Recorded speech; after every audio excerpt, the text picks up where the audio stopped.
This story was sent to me by Caressa McKnight and it is coming out of Texas. And this story right here reinforces why a lot of people side eye when people who are considered not black take in black children, especially those from outside of the establishment. But this couple's name is Muhammad Toure and Denise Cross Toure. And basically, this couple has been convicted and faces up to 20 years in prison after they trafficked a child from a village in Guinea. So basically, they adopted this girl and kept her as a slave for 16 years out of Africa. Let's go ahead and get into it. A couple who enslaved a West African girl at their home in Texas for 16 years has been convicted by a federal jury. Mohamed Toure, the son of Guinea's first president Ahmed Sékou Toure, and his wife Denise Cross Toure, arranged for the child to travel to the U.S. when she was only 5 years old. They forced her to cook, clean, and look after their biological children without pay, beat and whipped her, and called her a dog and a slave. The girl eventually managed to escape from the house in South Lake with the help of concerned neighbors in 2016. Toure and his wife now face a maximum of 20 years in prison after being found guilty of forced labor, conspiracy to commit alien harboring, and alien harboring. Now, 20 years, in my opinion, is not a long time. For what they did to this girl for 16 years, they deserve to get way more time than that.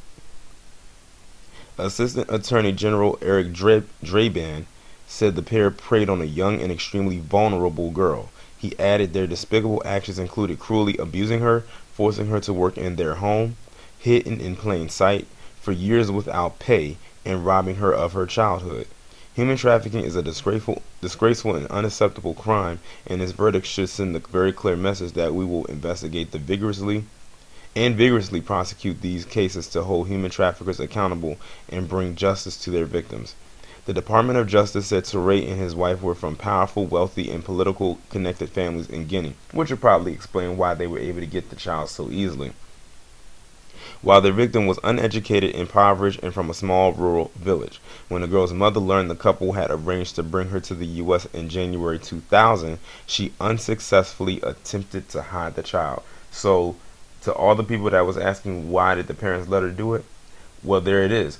They just basically said that they came from a powerful, wealthy, and well politically connected background while the girl was impoverished, and that the mother did try to hide her child with the attempt of not having them take the child, but because it was out of her control, she was unsuccessful. And once they found the child, they pretty much stripped the child away from her mother. Hopefully, they will be able to reunite the birth mother, with her child, and I can only imagine how that's going to be, because you got to think she hasn't seen her child since 2000 for 16 years. So hopefully, at the time is past that now, but hopefully they will be able to reunite her, because she hasn't seen her child since she was 5. Once in Texas, the couple isolated the girl and prevented her from going to school, unlike their own children, some of whom were around the same age. Whenever she disobeyed or did not satisfy the couple's demands, she was physically and verbally abused to maintain her compliance. The punishments included her being whipped with an electrical cord, being hosed down with water in public, and being thrown out the house and forced to sleep alone in a nearby park. I'm gratified that we were able to maintain a measure of justice for this young woman who suffered for years at the hands of this couple.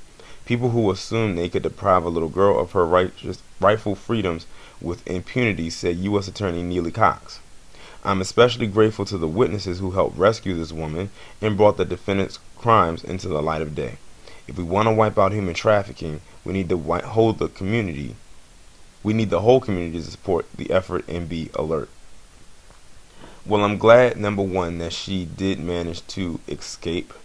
But these two right here, not only do they need a longer jail sentence for what they did, but they need to have the same forced labor put upon them that was put upon this young woman. Well, she's now a woman now, that they put onto her for 16 years. I couldn't even imagine that. I mean, imagine you being stripped away from your homeland, stripped from your mother, and sent to a foreign place, and you're forced to work hand and foot, and if you even mess up in a slightly, you're literally abused. And having to go through that for 16 years, that's almost 2 decades of torture. And they only were able to do this because, like I said, they came from a wealthy, powerful, and political background. Now, if you look at these two right here, they could not even identify as white. They're actually from the place where they snatched the girl from and brought her back here. Like, that's really messed up. Sometimes it be your own that will do it to you. That is really fucked up. But hopefully this woman can get as much counseling as possible. I mean, she's been out of their clutches for now 3 years. Going on 3 years. So hopefully she can receive the type of help that she needs and deserves. And like I said, hopefully she's able to reunite with her mother. Y'all let me know what you think about the story down in the comments. Like, share, subscribe. The links will be in the description. I will talk to you in the next one.